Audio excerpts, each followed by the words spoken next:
ఒక మంచి జీవితం కోసం నేను ధనం కంటే అధిక ప్రాధాన్యత సత్ప్రవర్తన మరియు గౌరవానికే ఇస్తాను. సత్ప్రవర్తనతోటే జీవితం సర్వశ్రేష్టమవుతుంది. సోదరులారా, సమస్య వచ్చింది. ఆ భీమరావు గడు వాడి జాతి వాళ్ళని 5 సాక్షులను సిద్ధం చేసుకున్నాడు. వాళ్ళందరూ సాక్ష్యం రాసివ్వడానికి సిద్ధంగా ఉన్నారు. ఏంటి? వాళ్ళు మనల్ని చూస్తేనే దారి తప్పుకొని వెళ్ళిపోతారు? మనకు వ్యతిరేకంగా సాక్ష్యం ఇచ్చారా? వాళ్ళకెంత ధైర్యం! కొత్తగా రెక్కలొచ్చాయి వీళ్ళకి. కత్తిరించాల్సి ఉంటుంది. సరైన అవకాశం అందరికీ తగిన బుద్ధి చెప్పడానికి. కానీ ఎలా?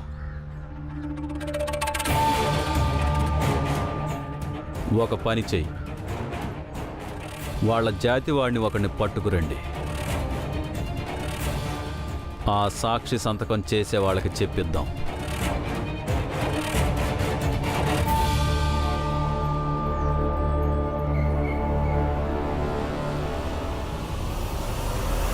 మరణించిన మహిళకి దహన సంస్కారాలు చేయటానికి ఎప్పుడైతే గ్రామంలో ఎవరూ సిద్ధంగా లేరో అప్పుడు రామ్జీ సత్పాల్ ఆమెకు దహన సంస్కారాలు చేశాడు. ఈ కారణం చేత ఆయన చేసిన పనిని సమర్థిస్తున్నాము.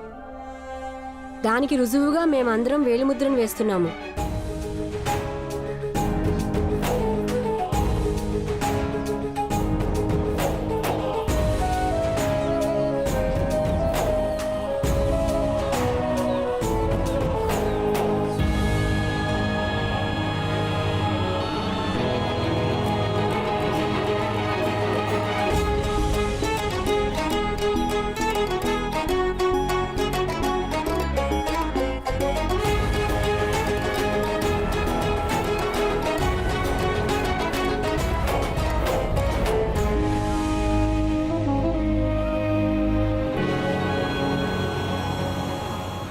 భీమ్ అయిపోయింది బాబు.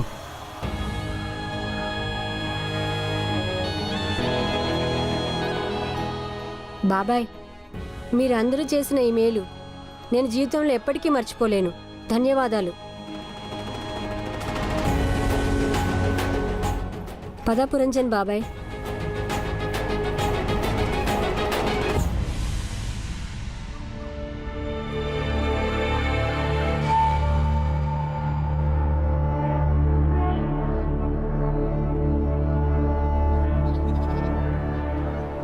అయితే మీరందరూ రామ్జీని సమర్థిస్తూ సాక్ష్యాలు ఇచ్చారు.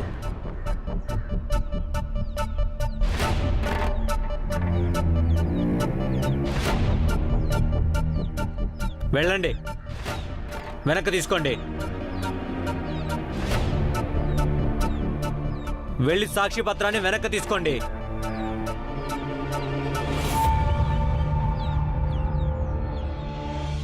లేదంటే ఇప్పుడు మీ జాతిలోని కేశవుని చంపేస్తాము. కేశవ ఎక్కడున్నాడు? మా దగ్గరున్నాడు.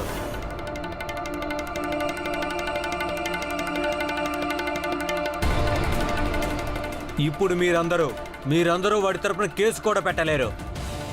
నేను మీకు ముందే చెప్పాను, వీళ్ళు చూస్తూ ఊరుకోరని, మనల్ని ఏదో ఒకటి చేస్తారని. నాకు అసలు అర్థం కావటం లేదు, మీ అందరికీ ఎంత ధైర్యం ఎలా వచ్చింది మాకు వ్యతిరేకంగా సాక్ష్యం చెప్పడానికి? ఒకవేళ మేము మీపై దయ చూపించడం మానేశామంటే అప్పుడు మీ ఇళ్లలో పొయ్యిలు వెలగడం ఆగిపోతాయి. ఆకలితో చస్తారు మీరందరూ, ఆకలితో.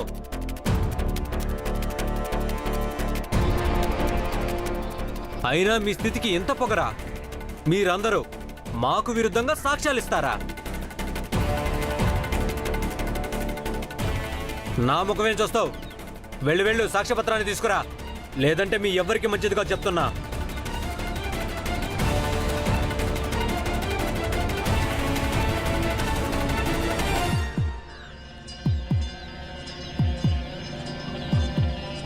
ఏంట్రా చూస్తున్నారు? మీరలా ముందుకెందుకు వస్తున్నారు? వెనక్కి వెళ్ళండి మర్యాదగా, ముందుకు రావద్దు.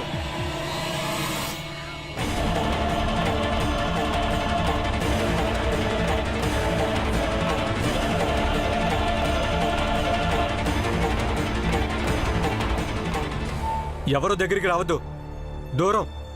ఈ కేసు పూర్తి అయ్యేంత వరకు నువ్వు ఇక్కడి నుంచి ఎక్కడికి కదలడానికి వీల్లేదు. అంటే అంటేనా? రామ్జీని కేశవ్ని కాపాడుకోవడానికి మాకింతకంటే మంచి దారి ఏమీ లేదు. మీరందరూ చాలా పెద్ద తప్పు చేస్తున్నారు. దీనికి పరిణామం చాలా తీవ్రంగా ఉంటుంది. మేం చేయాలనుకున్నది చేస్తాం. ఎందుకంటే ఇది రామ్జీకి న్యాయం, ఇంకా కేశవ్కు సంబంధించింది. మీరు నిప్పుతో చెలగాటమాడుతున్నారు. అందరూ ఫలితం అనుభవిస్తారు. తాడివు. సాయంత్రం అయిపోయింది. భీమ్ ఇంతవరకు రాలేదు. నాకు భయం వేస్తోంది. అత్త, ఆనంద్ చెప్పాడుగా భీమ్ పురంజన్ బాబా ఇంటికి వెళ్ళాడని. నువ్వేం భయపడికి వచ్చేస్తాడులే. అమ్మా,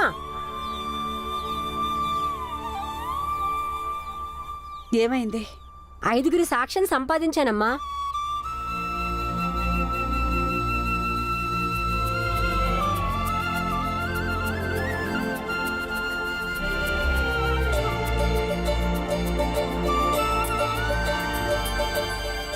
ఎవరు రాసిచ్చారు భీమ్ నీకు?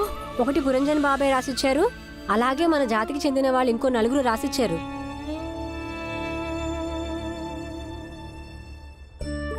ఇప్పుడు చూడమ్మా, నాన్న తప్పకుండా విడుదలవుతారు. ఎవరూ పొద్దుటి ఏమీ తినలేదు. పదండి, అందరం అన్నం తిందాం. వదిన పిల్లలకి పెట్టు, నేను తర్వాత తింటాను. అమ్మా, నువ్వు తినకపోతే మాలో ఎవ్వరమూ తినము. నువ్వేమో దిగులు పడకు, అంతా మంచి జరుగుతుంది. భీమ్ చెప్పింది నిజం. అంతా మంచి జరుగుతుంది.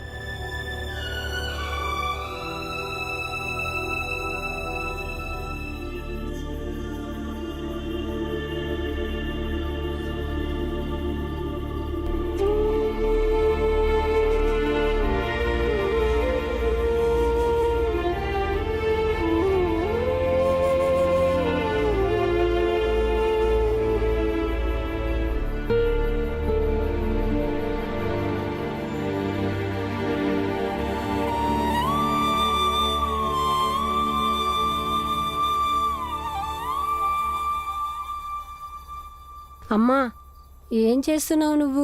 నిద్రపో, నిద్రపో. అరే, నిన్నటి నుంచి తిరుగుతూనే ఉన్నావు నువ్వు. కాళ్ళు నొప్పిగా ఉండుంటాయి. నేను ఒత్తుతాను, నువ్వు పడుకో. అమ్మా, నేను బానే ఉన్నాను. నా కాళ్ళు నొప్పిగా లేవు. పడుకో. ఇప్పటికైనా పెద్దరికం వదిలే. నాకు అందరికంటే చిన్న కొడుకువి నువ్వు. నేనిప్పుడు నీ కాళ్ళు ఒత్తుతాను. పడుకో, పడుకో, లేదంటే కొడతాను.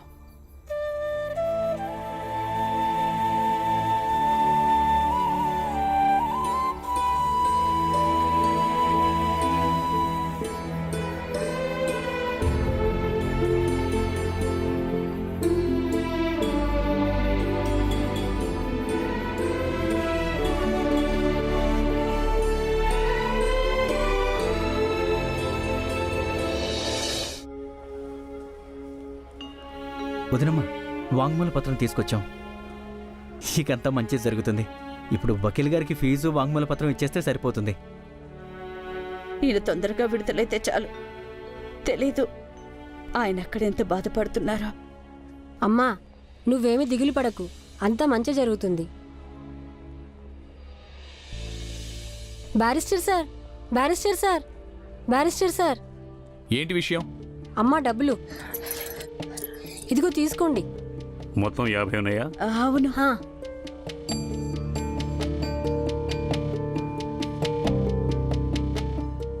మరి సాక్ష్యాలు? పురంజన్ బాబాయ్ ఇవ్వు. మీరు చెప్పినట్టుగా 5 సాక్ష్యాలు తీసుకొచ్చాము. ఇదిగో తీసుకోండి సార్.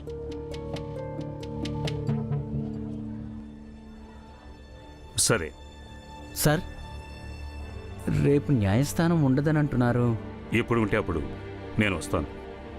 సార్, వీళ్ళ నాన్న విడుదలవుతారుగా? అవుతాడు.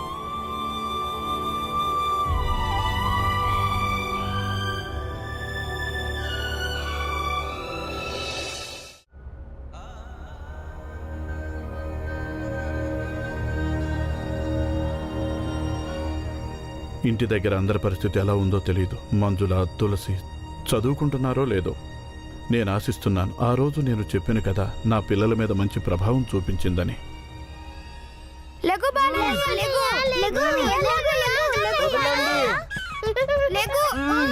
అరే ఇవ్వండి.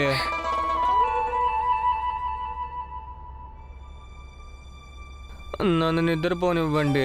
ఇవాళ ఆదివారం, నన్ను ఈరోజు కంటి నిండా నిద్రపోవాలి. ఆదివారం అయితే చదువుకోవా ఏంటి? నువ్వెలా చెప్తున్నావు అంటే నువ్వేదో పెద్ద చదువుకుంటున్నట్టు. మేము చదువుకుంటున్నాంగా. అక్కనే అడుగు, చదువుకుంటున్నామో లేదో. మీరు ఆడపిల్లలు చదువుకొని ఏం చేస్తారు? అలా అంటావేంటి బాలా అన్నయ్య? ఆడపిల్లలైతే ఏంటి, కానీ చదువు అనేది అందరికీ అవసరమే కదా అన్నయ్య. అరే భీమ్, ఏ అమ్మాయిని చదువుకొని మనం సాధించిందా? ఇప్పుడు వీళ్ళు సాధించడానికి ఎందుకు? ఆడపిల్లలు చదువుకొని గొప్పవాళ్ళు ఎందుకు అవ్వలేరు? ఆడపిల్లలు పెద్ద చదువులు చదివి గొప్ప గొప్ప పనులు చేశారు, అందరికీ ఆదర్శంగా నిలిచారు. నిజమా నానా? మీకు అలాంటి ఆవిడ గురించి తెలుసా? చెప్పండి నానా, మీకు ఆవిడ తెలుసా? తెలుసు నాకు. ఇంకా అలాంటి మహిళ మన దేశంలోనే జన్మించింది, ఇక్కడే సతారాలో.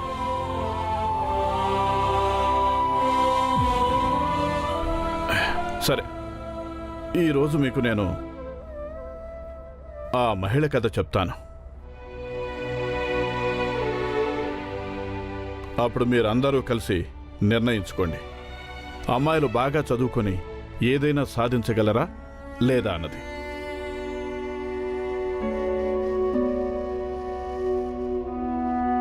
అప్పుడు నేను పూణేలో ఉన్నాను, టీచర్ ట్రైనింగ్ కోసం వెళ్ళాను. అప్పుడు నాకు అనుకోకుండా ఒక గొప్ప భార్యాభర్తల జంట పరిచయం అయ్యారు. వారి పేర్లు జ్యోతిరావు పూలే, సావిత్రిబాయి పూలే. ఒకసారి నేను జ్యోతిరావుని కలవడానికి వెళ్ళాను.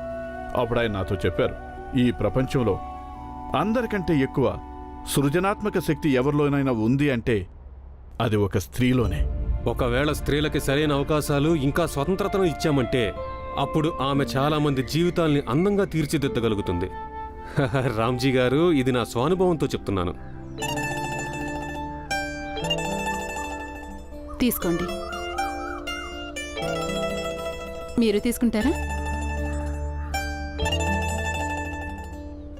ఈమె నా భార్య సావిత్రిబాయి. నమస్కారం. ఈమె నా జీవితంలోకి వచ్చిన తర్వాతే ఎన్నెన్నో మార్పులు రావడం మొదలైంది. అప్పుడు నాకు 13 సంవత్సరాలు ఉంటాయి, ఈమెకు 9 సంవత్సరాలు.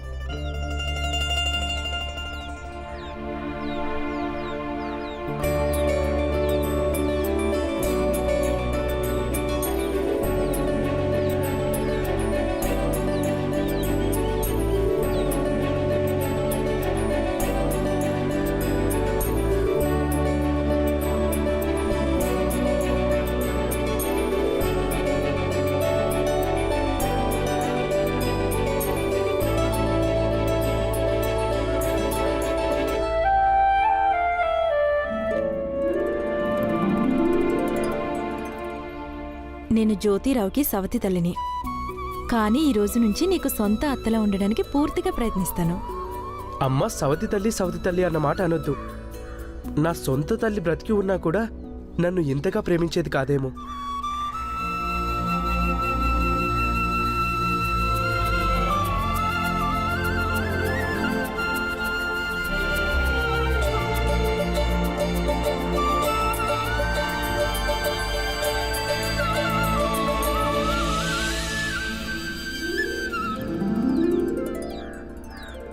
ఇప్పుడు మీరిద్దరూ ఒకరి చేయి ఒకరు పట్టుకోండి. ఇప్పుడు మనసులో ప్రమాణం చేసుకోండి, ఒకరి చేతిని ఒకరు ఎప్పటికీ వదలనని. ఇక ఏ పనిలోనైనా సరి సమానమైన స్థానం ఇస్తామని మాటిస్తున్నానమ్మా. అమ్మా, నీ కుడికాలతో ఈ కలశాన్ని పడి.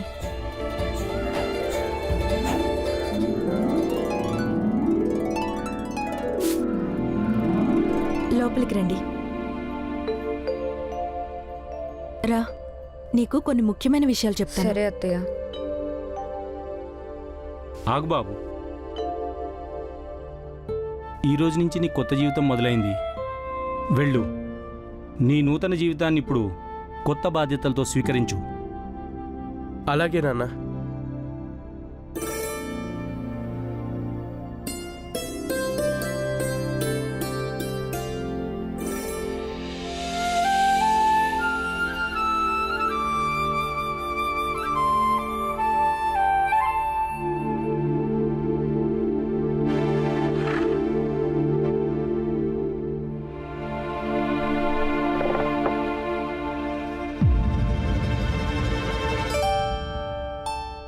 ఏం దాస్తున్నావు? ఏం లేదు. కాదు, ఏదో దాస్తున్నావు. భయపడొద్దు, చూపించేంటో. ఏం లేదు. లేదు, ఏదో ఉంది. చేతులు ముందుకు చాపు.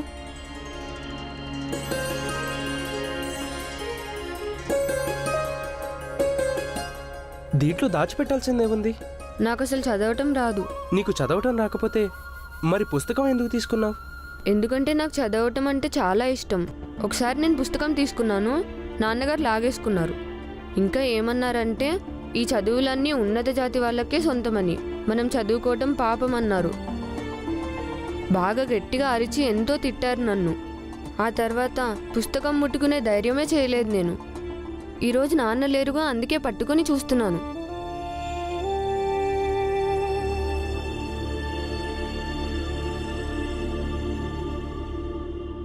ఈ పుస్తకాలన్నీ చదువుతారా మీరు? పుస్తకాలు చదువుతుంటే ఏమనిపిస్తుంది?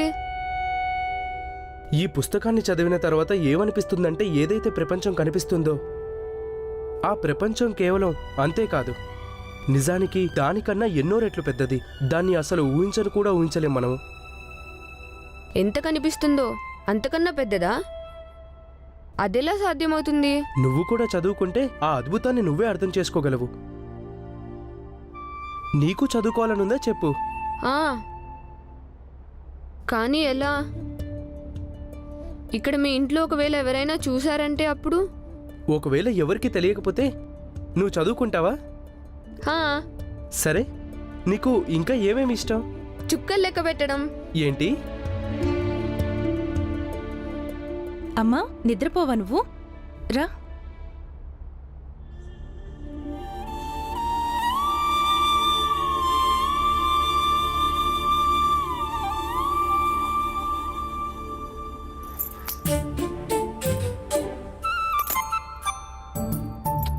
అయ్యో,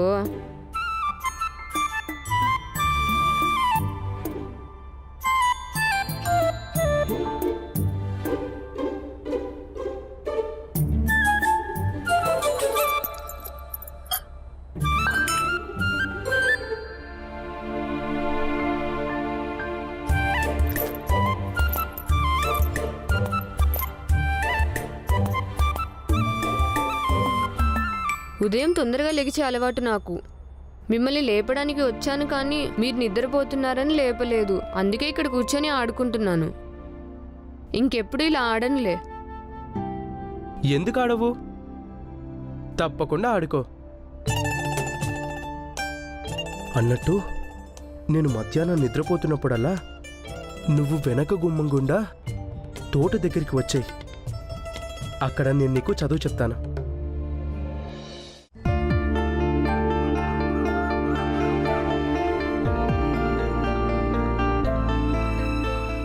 ఎంత టైం అయింది? సావిత్రి ఇంకా రాలేదెందుకు?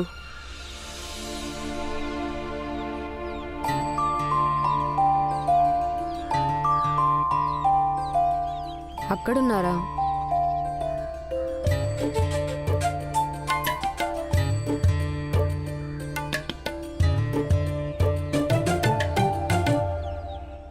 ఏంటంత ఆలస్యం? గంట నుంచి ఎదురు చూస్తున్నాను. మీరు భలేవారు. ఎవరైనా ఇలా చేస్తారా?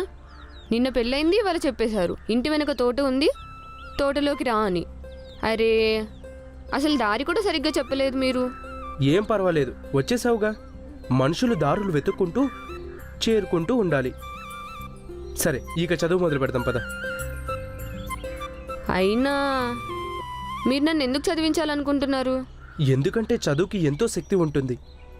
మనం ఒక రాజుని ఎప్పుడూ కత్తితో ఎదిరించలేము, కానీ జ్ఞానంతో ఖచ్చితంగా ఎదిరించగలం. మీరు ఏదైనా పాఠశాలకు వెళ్ళి చదువుకున్నారా?